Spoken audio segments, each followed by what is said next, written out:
Hey everybody, it's me, your Uncle Herbie, and this is going to be this is Wisdom After the Fall podcast, and this is the third and final installment in my three-part series on how to reduce crime and violence in the United States. And in this particular episode, restore the culture, because what I save for last, the most serious subject, and this, I'll tell you straight up front, this podcast could run a little long. I mean, all of my long forms run long.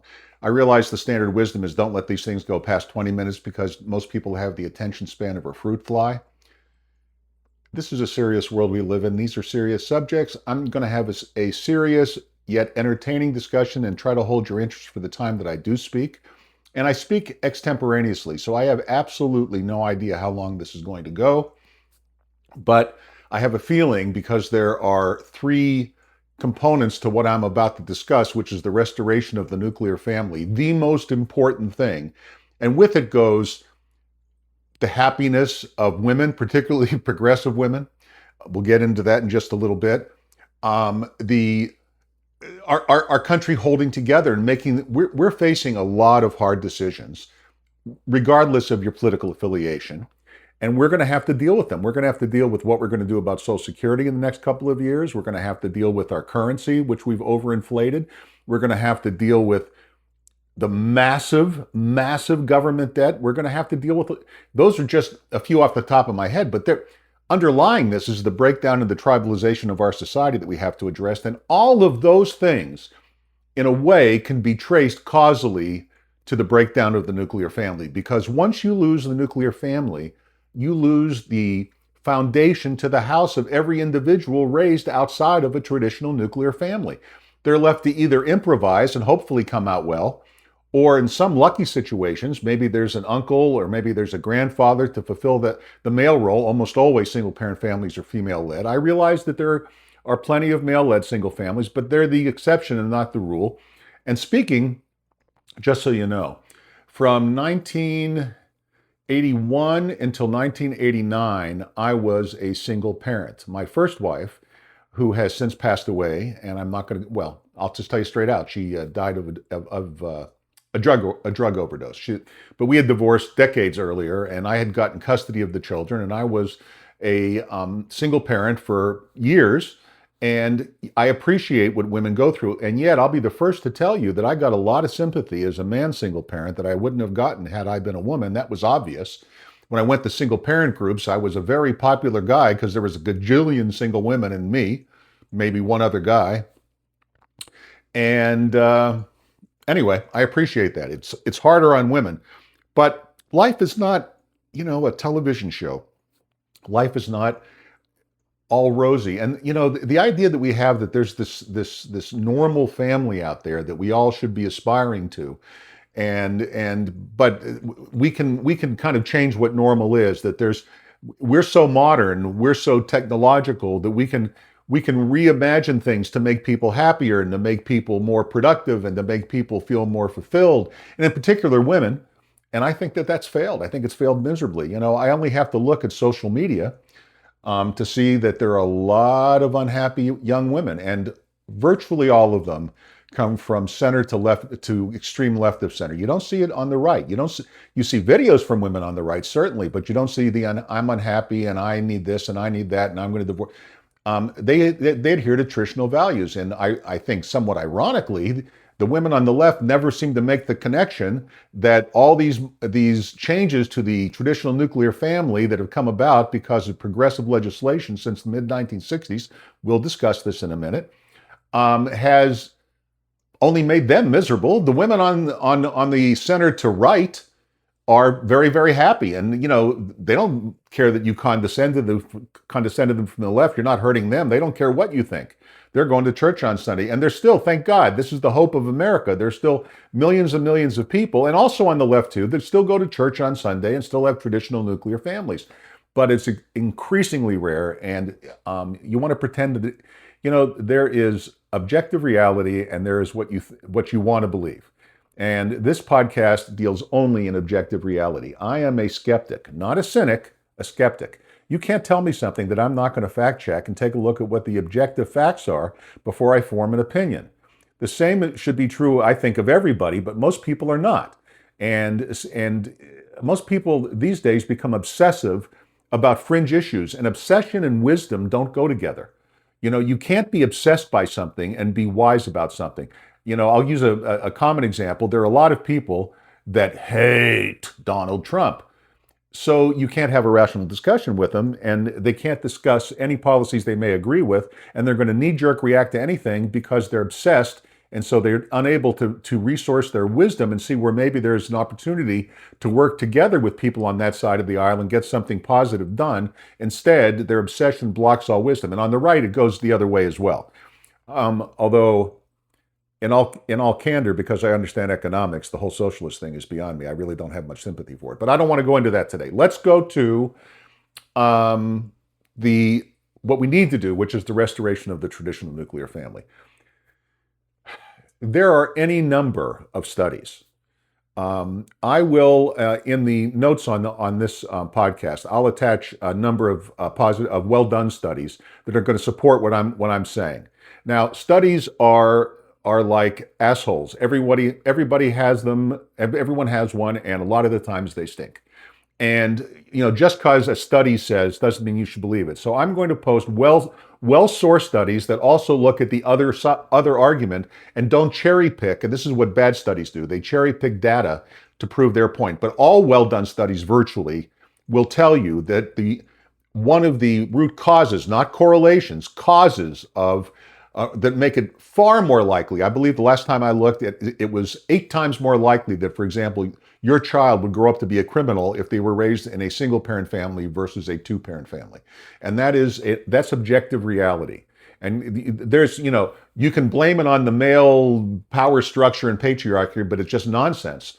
Okay, that's why, for example, among the population in this country that has the most destruction to the nuclear family, Black people in this country, where in 1960, before we began this mad rush of disaster, and I'll explain the 3 reasons why the nuclear family has broken down, and 2 of them I don't think you've thought of. One of them you probably have, but maybe not. Listen, we'll find out in just a second. But we destroyed the Black nuclear family. In 1960, 20% of Black children were born into single-parent families. Today, 20% of Black children are born into 2-parent families, and the other 80% are left to raise themselves. This is why whenever you see a victim of a supposed violent crime among the Black community, it's always the moms are out in the street if he's, killed by a policeman or whatever, in the commission of a crime or not in the commission of a crime or whatever it might be. It's always the moms on the street and the sisters, and everyone's yelling and screaming, where are the men? And the answer is that they take no responsibility. And I was in prison with those guys, and they don't. And I'm telling you from firsthand observation, hands-on, in the pit of the deepest part of the deepest, darkest pit, I'm telling you that virtually every young man in prison was raised without a father. There are 1 or 2 exceptions, but not many. And those exceptions are guys like me that were raised by highly abusive fathers, which would be the only reason for a divorce. But I don't want to get into my issues. You want to hear about those? Go to the second video in the Wisdom After the Fall podcast, and I talk about that. But today I'm not going to. I just want to talk about restoring the nuclear family, because I think if you're a reasonable person, you can agree that the breakdown of the nuclear family hasn't done anybody any favors. Okay, so let's get started. There are 3 reasons why the nuclear family has broken down. The first is the creation of and the legalization of and the availability of the birth control pill in 1961. The second reason for the breakdown of the nuclear family is no-fault divorce, which has been basically the law of the land in all 50 states. There may be an exception in the Bible Belt, but I don't think so, since, again, around the same time, around the early 1960s.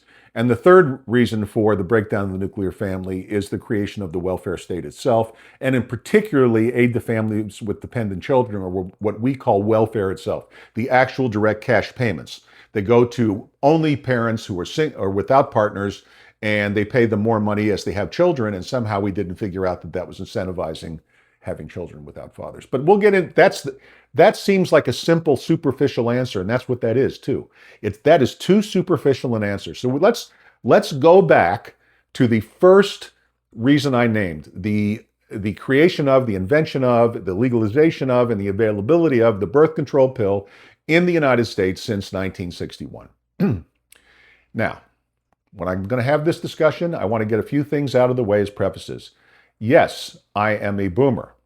That means that if you're Gen Z and watching this, or Gen X, or maybe even a millennial, or whatever generation I'm forgetting, listen to me carefully. Don't just disregard what I'm saying because I have white hair, because before you know it, and I know this sounds, everything I'm saying, I know you're just going to say boomer, boomer, boomer. This is lazy. If you're going to make that argument, okay, boomer, you know how many times I've had commented on one post or another that I've done, okay, boomer. Like, what's so big and great about you? Well, the answer is I've been around a long time, and good decisions come from experience, and experience only comes from bad decisions. And the only way to accumulate enough bad decisions to have wisdom and not just knowledge, a lot of you kids are really rife with knowledge. I'm not going to, not going to, although a lot of the knowledge you think you have is pretty, what's the word I'm looking for?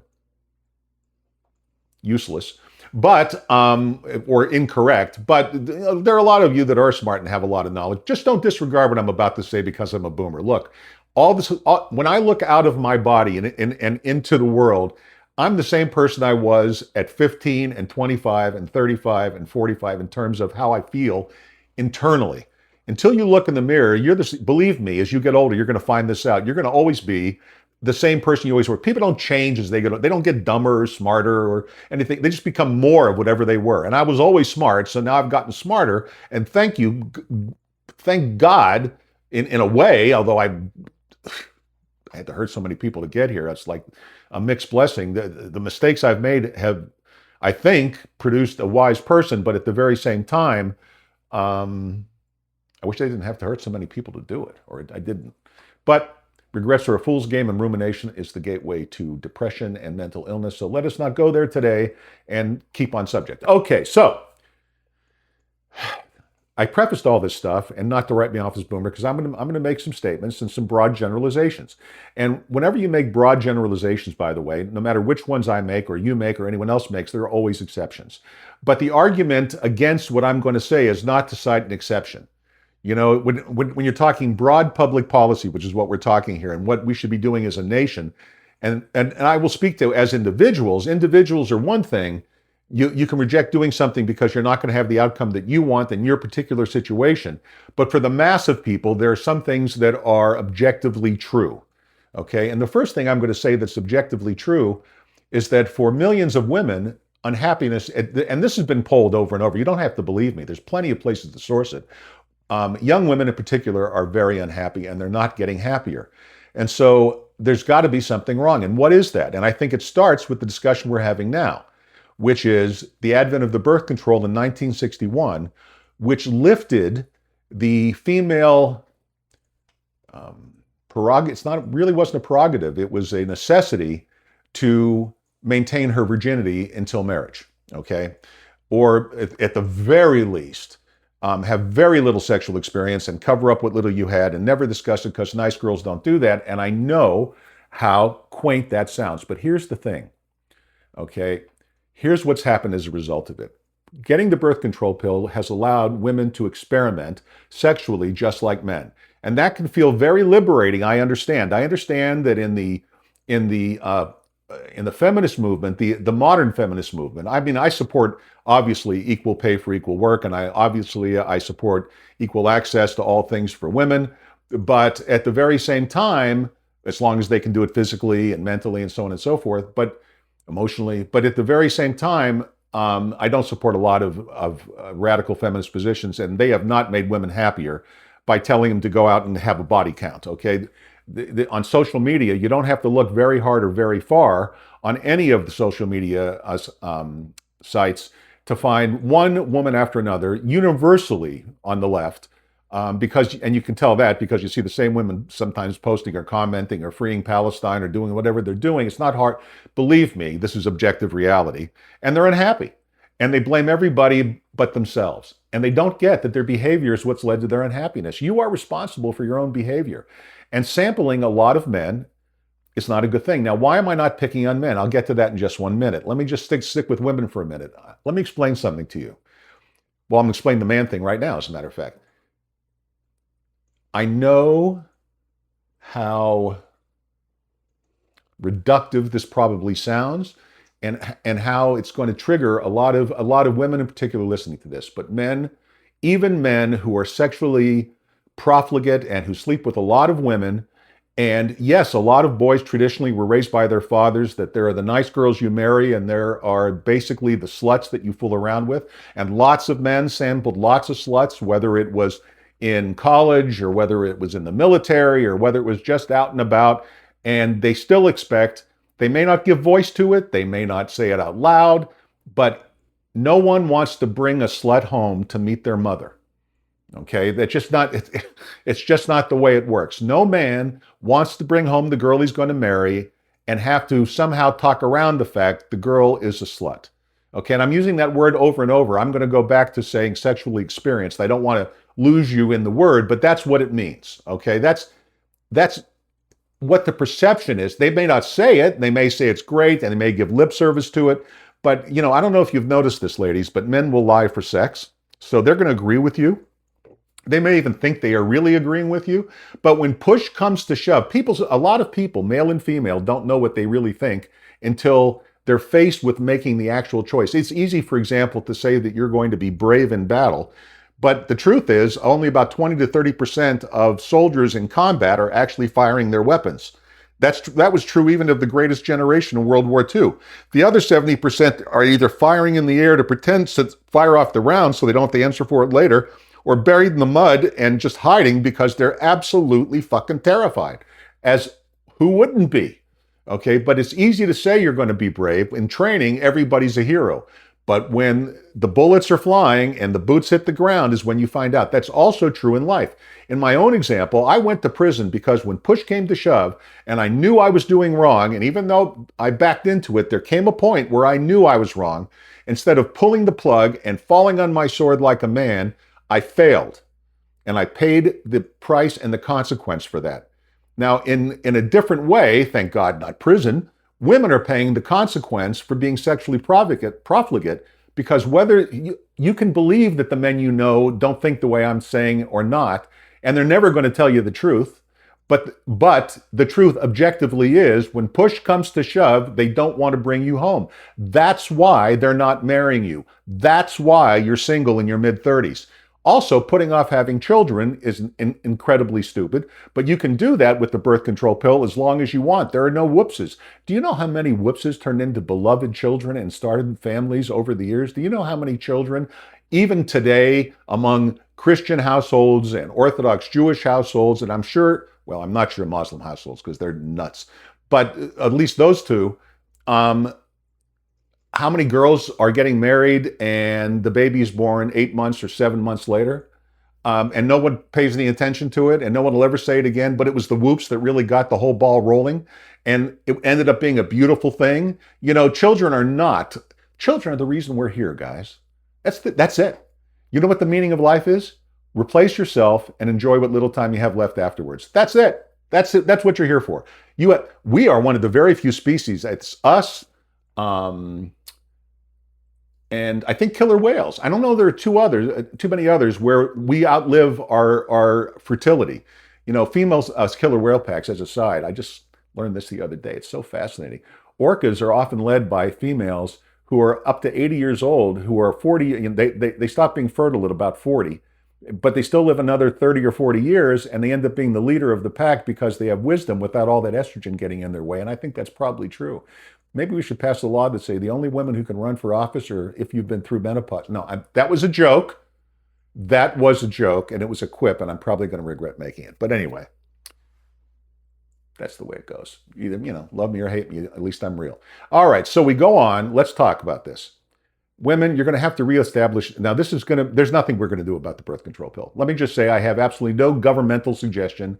I have no regulatory suggestion. I am not going to suggest that we withdraw the birth control pill. It does a lot of good in situations too. You're women who should never have children, that need to prevent pregnancy because they have severe medical reasons for that, but they would rather not have a hysterectomy at a young age and maybe use the birth control pill to, and also I'll be very candid with you. I put both of my daughters on birth control pills in their teens to prevent having a whoops.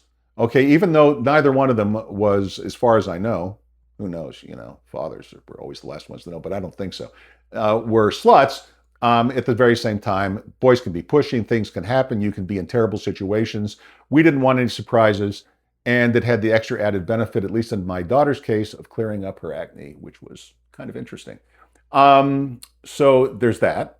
I'm not making. I'm not even going to suggest it. This is my solution to the birth control pill. Isn't the solution? This is the weakest solution or suggestion, but it's the most important, ladies, if you want to be happy. And that is, you must reestablish your virginity as early as possible. You very young women of the Gen Z and younger. I don't know what the generation. There's no one here. Well, there is someone here. I don't know if you see my arm moving a little bit. That's me rubbing the belly of my Airedale Terrier, who's laying beside me on a platform, and I just love her so much, and she's my favorite girl. And she's saying, "Yes, Daddy, you're right." Oh, okay. Thank you, sweetheart. Thank you, sweetheart. But anyway, if you're still a virgin, stay that way. And let me explain why, okay? And for your own happiness. Look, and men and women are wired differently, and you want to pretend that's not true? Men can sleep with 100 women, but love only the woman they love. Now, I committed infidelity and I destroyed my second marriage, which was a good marriage, and it was a very bad thing. And I am not advocating infidelity, and that is not an excuse for infidelity. And I have actually used that excuse, and it was repulsive and despicable. And that is not what I'm suggesting. But I'm telling you that in order for a man to be monogamous, in most cases, he is exercising his strength of character over his biological impulses. That's why Jimmy Carter said he has lusted in his heart. I believe him. I take him at his word. I think every man, I think the most devout pastor of the most conservative Christian church, and maybe the Pope, if he's a heterosexual, which I doubt, has lusted in his heart. Maybe, well, he's lusted for other men.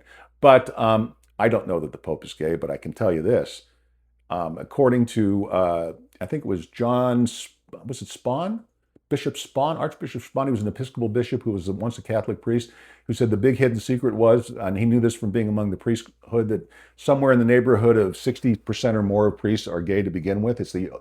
And there's an awful lot of pedophiles, but I don't want to go down that rabbit hole either. I'm not here to insult Catholics today. I'm sorry, but if they don't give you my kids went to Catholic school. I made a judgment on this. But I'm telling you, some of those priests gave me the heebie-jeebies. Some of them became my buddies and were heterosexual. Okay, I'm digressing. Let's go back and talk about women. Okay, look, the point I'm making is men are not naturally monogamous, but they certainly can be monogamous. And the majority of men are monogamous because they love their wives more than don't do the crime if you can't do the time. I did the crime and I ended up doing the time. Don't you do it. Okay, it was a mistake. I have regretted that. My divorce was not one of those things where both sides were wrong. I was wrong, okay? And if I talk about it for more than another couple of minutes, I'll start crying. And I got divorced in 2004. That's how emotionally raw I am over it, which is probably unhealthy. And my ex-wife and I are great friends, and the man that she's married to today, I fixed her up with. That's the truth, because I knew her and she knew me, and and now I'm going to get maudlin. So I'm going to stop and get back to the subject matter at hand. The point I'm saying is, okay, sex is not, when a man has sex with a woman, it's an external event. When a woman has sex with a man, it's an internal event. Obviously, we all know that, unless you're a child, and this is not a child's video. So it's a very different thing. Estrogen reacts very differently to sex than prostitutes feel some connection with men that they're attracted to. Believe you me, okay? Not that I've ever spoken to prostitutes, but they're just women like anybody else. They're sex workers, and it's unfortunate where they are, largely because they were raised either in single parent families or were horribly molested by either their fathers or brothers in malignant situations. But most people aren't being molested in their families, thank God. More than we'd like, but most are not. So the bottom line is here, women, if you want to get the best men, they want you to be a virgin, whether they say so or not, or as close to it as possible. Why? Because men are also insecure. And we really don't want to be compared sexually to anyone else you've ever been with. We want to be the one for you. All the other ones for us, you're still the one for us because we love you. That's a whole different thing with men than it is with women. Okay, the women that men may have fooled around before marriage, if they wanted to marry him, if they were that special to him, they would have married him. They didn't marry him because they were nothing to them. Okay. And the very fact that they played with them and it was easy to play with them in the mind of a man, even subconsciously, in many cases, negates them unless it's the high school girlfriend that, and this goes on even in, there's plenty of kids that are devout Christians that are sleeping with each other, but they're going to get married. Okay. I mean, the Mormons have a whole ritual around this. I'm not an expert on Mormonism, but there's this thing that they do where this dipping, I watch some Mormon videos if you feel like it. I mean, I'm not saying you have to do it, but it's interesting. I like comparative religion. It's interesting to me. So anyway, women, you have to reestablish your virginity if you've already squandered it. And let me tell you how you're going to do it. And I'm going to look you right in the eye and tell you this. You're going to lie. Okay, from now on, you want to be happy. You want to change the role of the direction of your life. You want to find that man that's really going to be the man that you're going to settle down with and have children, the one who has a good career and can provide and can protect you if you're threatened and can protect the children and can do all those things that men do best. Fix things, be handy, do your schlepping, trundle on behind you at Costco, all those things that you want, whether you're giving voice to it or not. Okay, and you progressive women are probably going that because don't be brainwashed. You want to be old and miserable. Keep doing what you're doing. It's not working so far. Like, how's it working for you? Try this. Lie about your virginity and stop dating the kind of men you're dating. Those are my 2 suggestions. And I'll tell you where to find the nice men. 1, it's called therapeutic lying. Now, you would be, I've talked about what a piece of shit liar I was. There's horrible lying, like what I did, and I got what I deserved. And then there's therapeutic lying. And just to review that, I discussed it in the last video a little bit. Therapeutic lying is when you lie to a terminally ill patient that they're going to be fine. And there's no harm in it. I'm talking about they're 90 years old and they're half out of it as it is, and they're a little nervous, and you say everything's going to be fine. Yeah, they're going to pass away, but what are you going to do? Terrify them going into it? Therapeutic lying. Okay, or you go over to I'll give you a much easier, we've all done this one. You go over to someone's house and they put out a big spread and they've gone to a lot of work and a lot of effort, and maybe it's a party and maybe it's a dinner, maybe it's just you being invited over, but whatever, the food sucks. Okay, but you're going to eat it anyway, and you're going to smile and say it's delicious because why wouldn't you? What are you, a schmuck? That's therapeutic lying, okay? You're going to do exactly the same thing to preserve your happiness. You're perfectly justified in doing it. You're going to keep this secret, and if you tell me that you don't keep secrets, you're lying, okay? That's not a therapeutic lie. That's lying to yourself, the most dangerous kind of lie. So here it is. You're going to lie about your virginity. When a man asks you, have you slept with other men, you're going to say, I've always thought it was important to keep my virginity. Now, look. Those of you who are already virgins, keep it for real, and I'll tell you why. Sex is like pizza. It's pretty good, no matter what. But if you start with the comparison game, and you start watching a little too much popular media, and you listen to a few too many women talking about their sex, and nobody is more graphically sexual with other women than women. Okay? I mean, men, I'll tell you right now, when men go out, here's a little secret, women, when men go out, and they go on a date, and they get laid, and they come back, and they talk to their buddies, and their buddies say, so? Most men answer that question like this. Yeah, and that's it. No details. Don't tell me about it. No going into it. Did you have a good time maybe? Oh, it was great. Are you going to see her again? Yeah, maybe, maybe not. They might answer those questions, but no sexually graphic questions. None. Men do not ask sexually graphic, body-related questions of other men. Unless, maybe if they're gay. I'm not a gay man. I don't know what gay men talk about, but maybe. But we heterosexuals sure as shit don't, not the healthy ones. Okay, now, women, on the other hand, that I've been informed this by my wives and daughters. My wife, well, I guess wives, yeah, but the first one I don't take any blame for. The second one, all my fault. But anyway, every woman I've known that I've had this candid conversation with has told me that when they talk to other women, they're just graphically sexual. Well, when you start comparing sexual experiences, unless your man is, if you're looking for the guy, if you're looking for the man who's going to be the great provider and the great protector and the great father and the great lover and the great this and the great that and loyal, this man does not exist. You're going to have to accept some imperfections in the men you're with. You're going to have to decide what hill you want to die on. Like, for example, my second wife, I'll stop calling, I'm just going to call her my wife. The first one was a, as we say in Russian, a большая ошибка, which is a big mistake.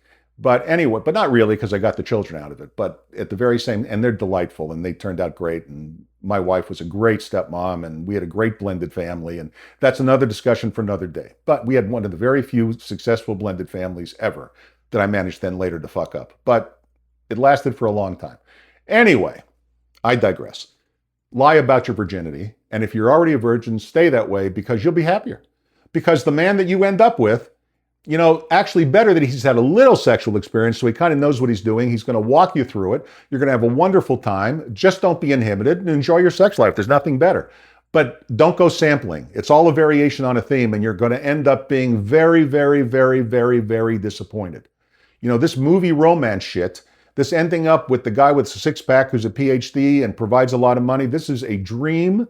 And the body, to have a body like Ryan Gosling, my favorite actor, and I just think, like in another life, hell, I admire his body, but you know how many hours a day he's got to be doing that for? Do you have any idea? And Ryan Gosling, as far as I know, is not married, and I think there's a reason for that. When you spend that much time on yourself, you're not going to have a lot of time left for your woman. I mean, that calls for diet and coaching and all kinds of stuff to look like that. Most of us, we have a little dad bod. My height and weight is normal, but it's six-pack. I have a one-pack, sort of, maybe, kind of, for an almost 70-year-old man. Anyway, that's neither here nor there. That's the point. So step one, ladies, I'm not going to tell you not to take birth control, but I am going to tell you, you got to lie about your virginity. And if the man asks you, if he finds your pills in your purse and he says, why do you have the pill if you're becoming a virgin? You say, because you're worried, God forbid, someone takes advantage of you. You don't want to be the victim. That's it. Easy question, easy answer. It's actually not really a lie. Okay, it's just kind of a half lie. I am telling you to lie. But you know what? You want advice, you're going to have to get real world advice. I'm not going to give bullshit advice. Okay, I'm going to tell you, what I think. And then you can take it or leave it. I know. If anyone actually, my first video got 12 whole views. My second, this is long form. Second one got, I think, 34. Third one got up to close to 60 last time I looked. Maybe this one will have 100, I'm not expecting, miracles. Although my shorts are doing pretty well. I have a feeling there's some good shorts buried in here. But anyway, having said that, at least they're incendiary. That's enough on the birth control pill. That's the one we can do the least about, and that's all I'm going to cover about that. Let's go on to the next step, which is no-fault divorce. No-fault divorce has been a gigantic mistake. Being able to get divorced without having to give a reason why, let me again, I'm going to do a quick preface on this. If you don't have children, no-fault divorce is fine. No-fault divorce in childless families, and that includes families where the woman is not pregnant. Okay, so if you're not pregnant and you're getting divorced, women or men, you're divorcing your wife and she's not pregnant, get divorced, and you don't need a reason. It can be incompatibility. That's the reason they give. It's just general incompatibility. Sip a little Coke. Yummy. Coke Zero. Yum stuff. Anyway, not a sponsor. No, of course not. Why would Coke spend a guy with 100 views on a video? Anyway, I'm a little delusional maybe. So, back to the subject matter at hand. Once you have children, it's not about you anymore. Sorry. I didn't say this was going to be the video where I tell you what you want to hear. There's no easy solution, to this problem. This problem is at the root of almost everything that's destroying us, and to fix it isn't going to be easy. We got into it because it was easy. It was easy to take the birth control pill and get laid. It was easy to put off marriage and pursue career because we were told that was the right thing to do. It was easy to put in no-fault divorce. It made divorce is a hellhole even in no-fault divorce. But before, when you had to actually have a reason why, like infidelity, and you had to prove it, or you being beaten and you had to prove it. And as soon as I say this, I know that feminists are going to say, maybe, actually, you don't need to be a feminist. This would be a common sense conclusion. Let me rephrase that. It would be easy to draw the conclusion, what about women who are trapped in abusive marriages and they're having a terrible time proving it? The husband's very good at hiding what he does, yada, yada, yada, and she's just a victim, or she's psychologically battered, and even though she has bruises and they're hidden because he beats her where no one's going to see it, she's never going to show anybody because she has a Stockholm Syndrome relationship with her husband, yada, yada, yada. All of that is true, but it's all true now. And changing divorce requirements from needing to prove it to not prove it is not going to change. Those are horrible things. And I have told my daughters, as I will tell you, if a man lays a hand on you, married or not, leave. Okay, period. End of story. You know, little digression. When you're dating, actually in life, okay, when you're forming friendships, the trick is when someone shows you who they really are, you need to believe it.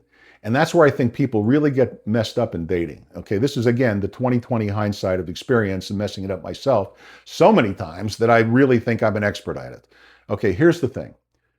It's not the person you meet when you're dating them in the beginning, because that's party manners. The guy is just thinking about sex. The woman is thinking about sex and love and all kinds of other things. Women are, I really don't pretend to know what goes on in women's heads. They're just far more emotional. You know, when a man expresses himself, it's I think. When a woman expresses herself, it's I feel. And then it's a slippery slope in both directions. You know, men get a little too hard, including me. Women get a little too expressive, and then, you know, like no one hears anybody else. But if you love each other, you know, it just amuses you.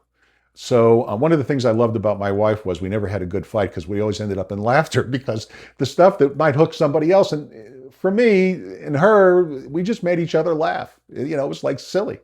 But anyway, enough about my relationship. Let's go back to this. So once you have children, you need it has to be really hard to get divorced because it's not about you. And does that mean that male and female, you might be stuck in a shitty marriage until your children leave home and you're eligible for no-fault divorce again when they're all over 18 and have moved out? Yeah, that's what I'm saying. And is that shitty? Yeah, that's shitty for you, but tough. You know, you make your bed, you lie in it. You're talking to a guy that went to prison who made his bed and lied in it. I know what I'm talking about, okay? You had children.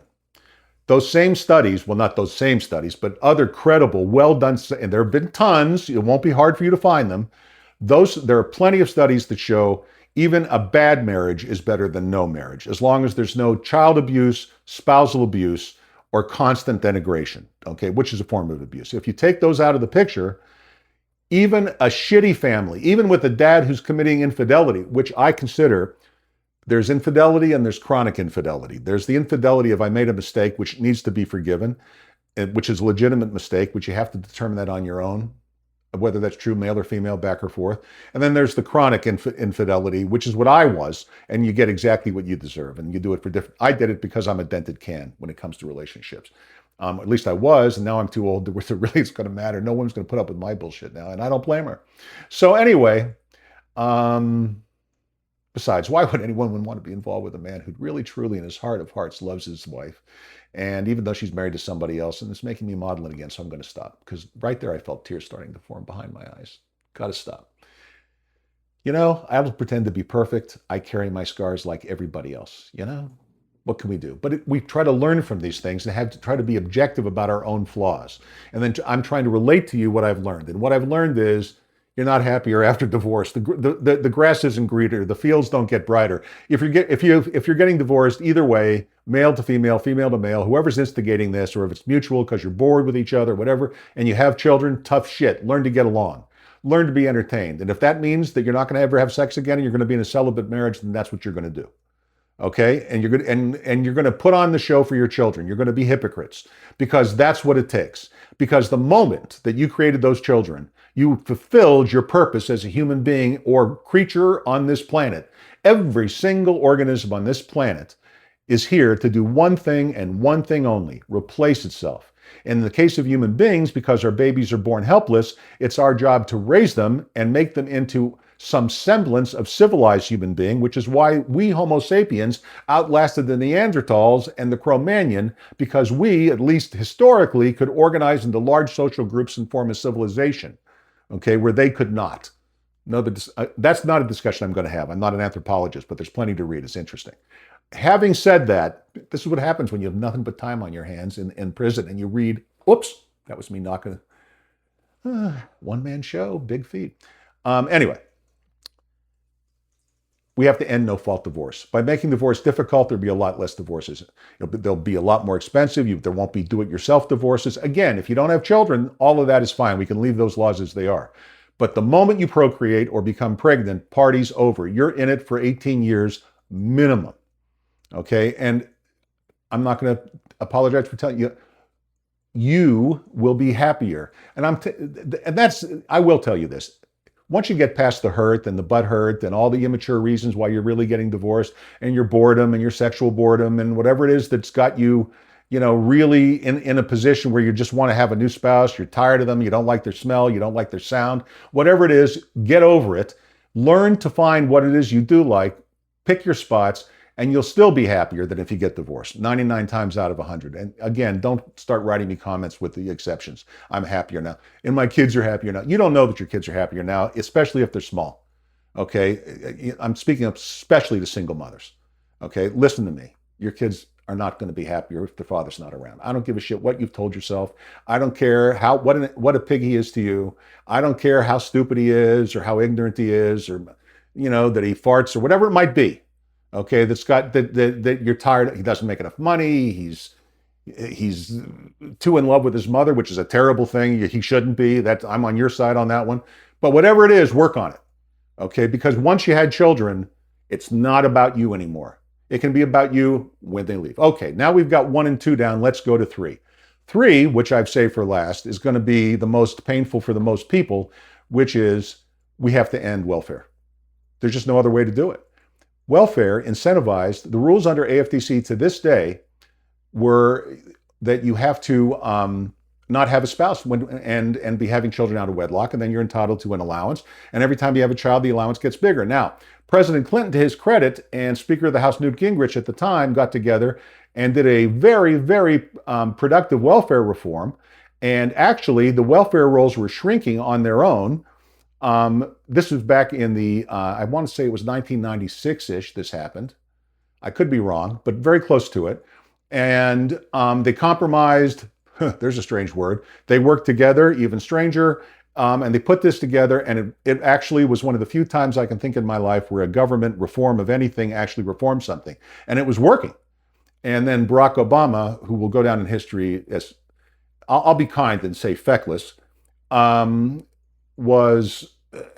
reversed it, and it just turned into a shit show ever since. And now it's just gotten so bad that we can't go back to the reforms of the Clinton-Gingrich era.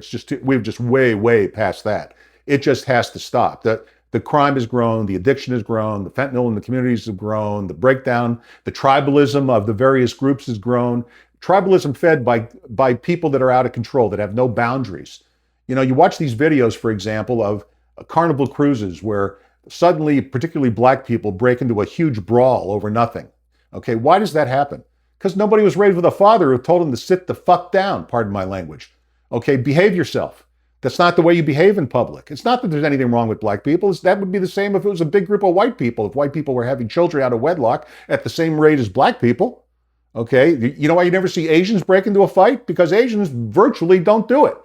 Okay, there's a small percentage of Asians that are born out of wedlock, but it's teensy tiny. Same thing in my people. A lot of Jewish people don't have kids out of wedlock, although the leftists do increasingly, but thank God, still not most. How do you think we've lasted? The nuclear family is not a male hierarchy creation. It's the way the human race survives. It's worked for 100,000 years of human civilization, barely modified. Yes, some civilizations men had multiple wives if they could support them.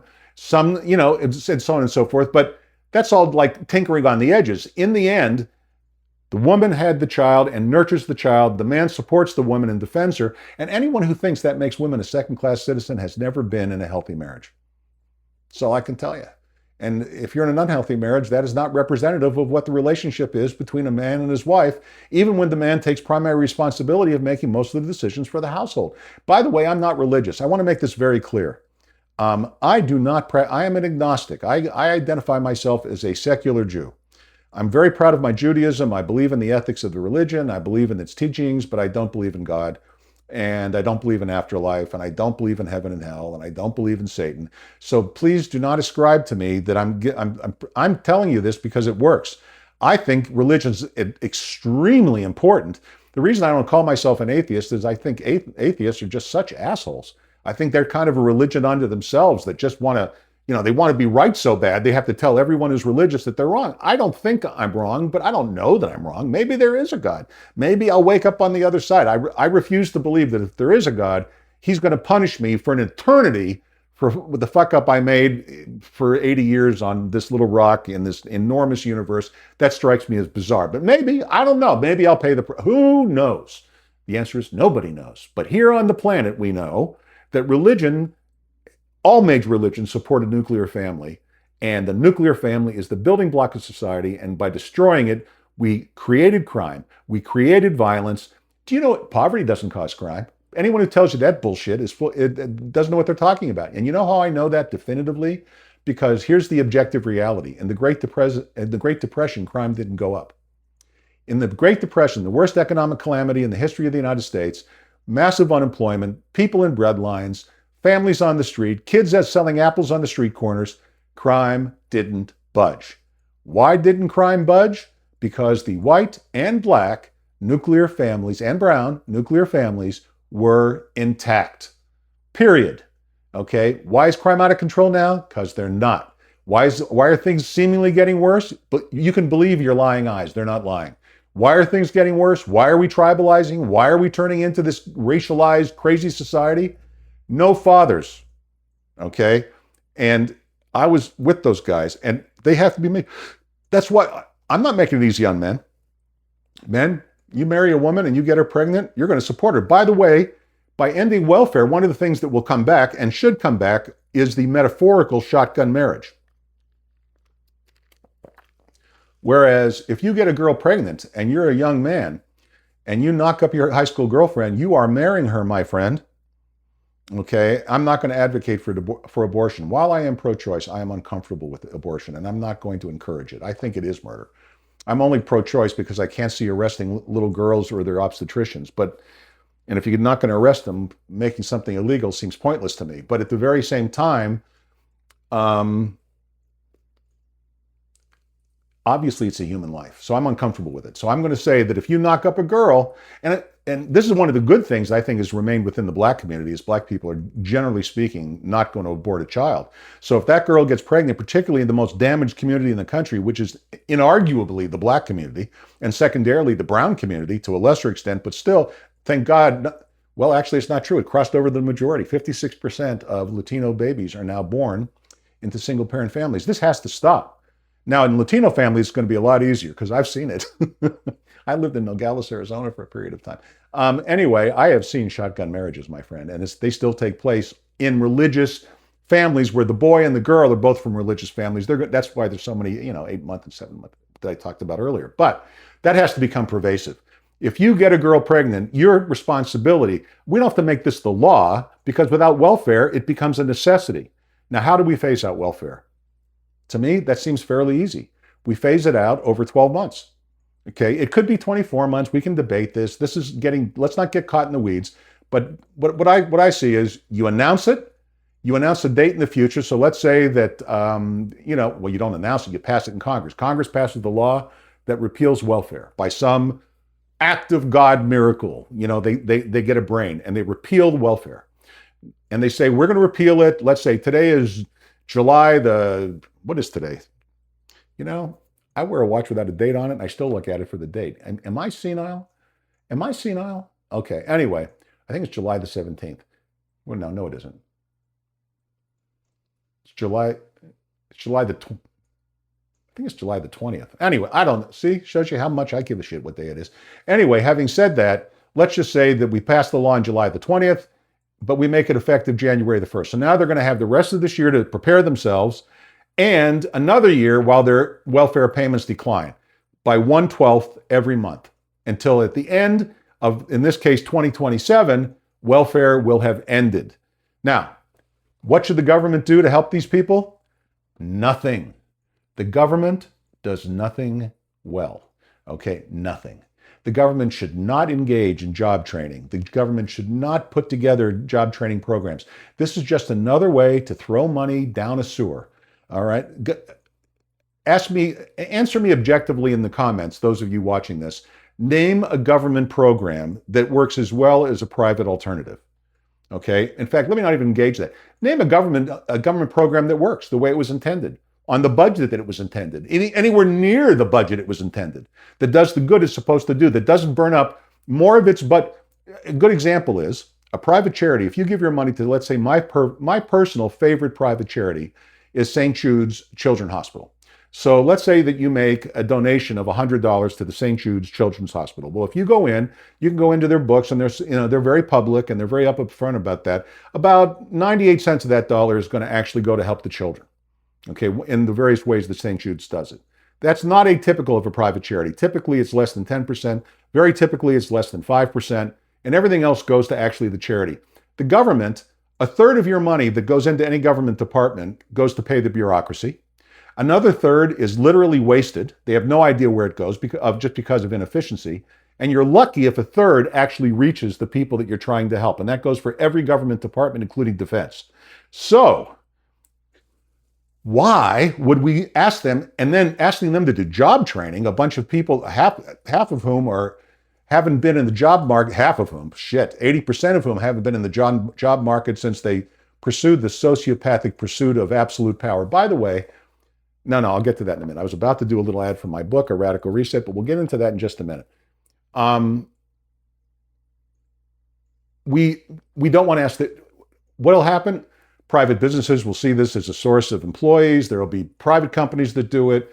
We don't have to do anything. Okay, people will just go out and start to work for minimum wage jobs and gain job experience and climb. Maybe they'll have to work 2 jobs. Maybe they'll have to work 3 jobs. Maybe they'll have to really put their nose to the grindstone. To which I say, tough shit. Okay, you make your bed and you lie in it. And the only teacher in life, think in your own life, has anyone listening to me now, okay, ever learned anything for any other reason but consequence? Has success ever taught you anything other than you enjoy it? It's our mistakes. It's the only time we learn a thing. And the only reason that mistakes are a teaching opportunity is because they hurt. They might hurt financially, they might hurt physically, they might hurt emotionally, but you got to pay a price. So the fact that this is going to hurt, okay, financially and lifestyle-wise families is a good thing. Okay, you cannot have happy without sad. You cannot have success without failure. You cannot have satisfaction without dissatisfaction. Okay, you can't.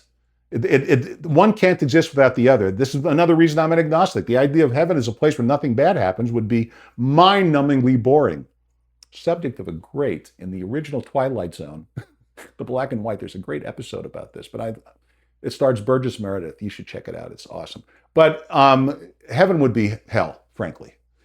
So the bottom line is, let these people, stop treating them like they're infants. They're not retarded. I was in prison with them. They're not retarded. They're just damaged. Now, the government who damaged them are not going to be the ones to undamage them. And their children's only chance is if they have role models that pull it together. And so some of these women, I'll tell you what's going to happen. Some of them who know who the baby fathers are, because they're all baby mamas, a term I absolutely hate.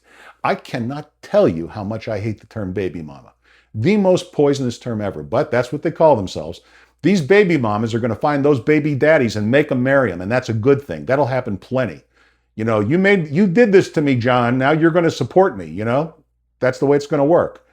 And that'll be some. Some will just go out and do it on their own. Some will call in grandpa or uncles or someone to help. Families will close. It will draw families together because in the end, only a family can provide support.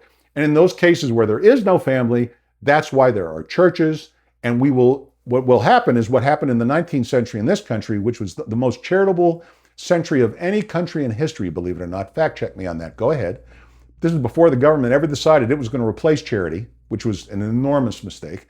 There were these things called aid societies. Some of them are still around. I think the Aid Society for Lutherans is still around. Anyway, these aid societies work a lot like, for example, I'll use the Mormon Church again, does today. You would tithe X number of dollars to them, and then when the shit hits the fan, they would be there for you. Those things will reform. Okay, no one's saying there doesn't need to be a safety net. The question is, does there need to be a government safety net, since the government literally fucks up everything it touches?